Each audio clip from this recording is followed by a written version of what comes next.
What do these helicopters have in common? At first glance, not much. Some transport troops, some hunt tanks, some operate from ships, and some provide close air support. But deep inside each of these machines is a member of the same engine family, the General Electric T700. Developed in the 1970s, the T700 became one of the most successful helicopter engines ever built. Over the decades, it has powered military and civilian aircraft around the world and accumulated millions of flight hours in some of the most demanding environments imaginable. Unlike jet engines found in airliners and fighter aircraft, the T700 wasn't designed to produce thrust.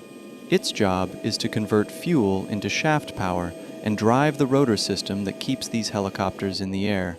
And while most people admire the helicopter itself, very few ever get a chance to see what is hidden under the engine covers.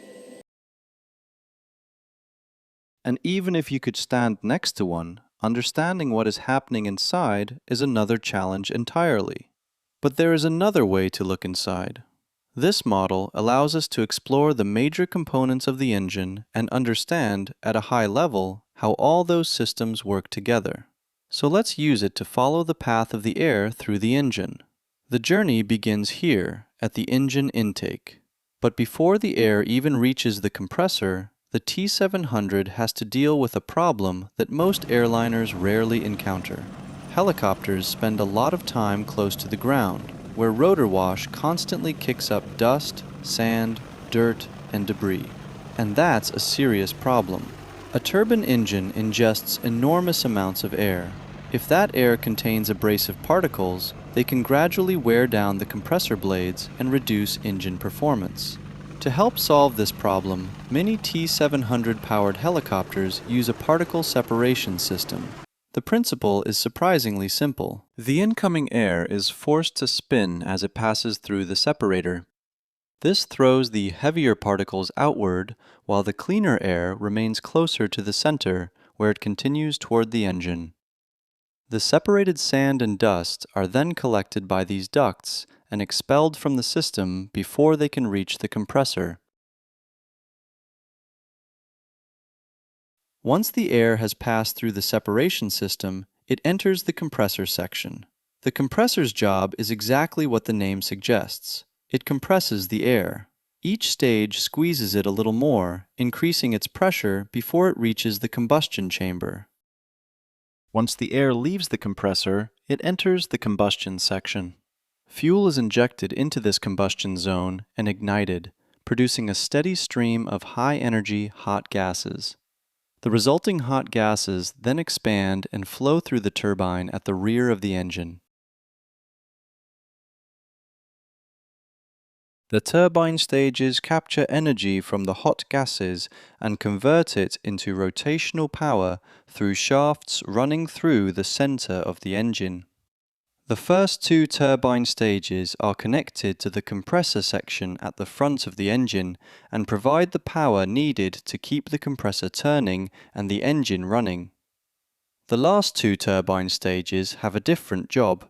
They are not mechanically connected to the compressor. Instead, they form the power turbine, which rotates independently and extracts the remaining energy from the gas flow. This is the part of the engine that ultimately drives the helicopter's transmission and rotor system. And that's one of the key differences between a turboshaft engine and a typical jet engine. A jet engine is primarily interested in producing thrust. A turboshaft engine is primarily interested in producing shaft power. In other words, this engine isn't trying to push the aircraft forward, it's trying to spin something. And in the case of a Black Hawk, that something is a massive rotor system carrying soldiers, equipment, and crew into places where no runway exists. One final feature that helped make the T700 so successful is something you won't notice from the cockpit: modularity. The engine was designed as a series of separate modules that can be removed, repaired, or replaced individually instead of treating the entire engine as one large unit. You can see that concept in this illustration from GE. The compressor section, combustion section, turbine section, and accessory components can all be serviced separately. For military operators, that's a huge advantage.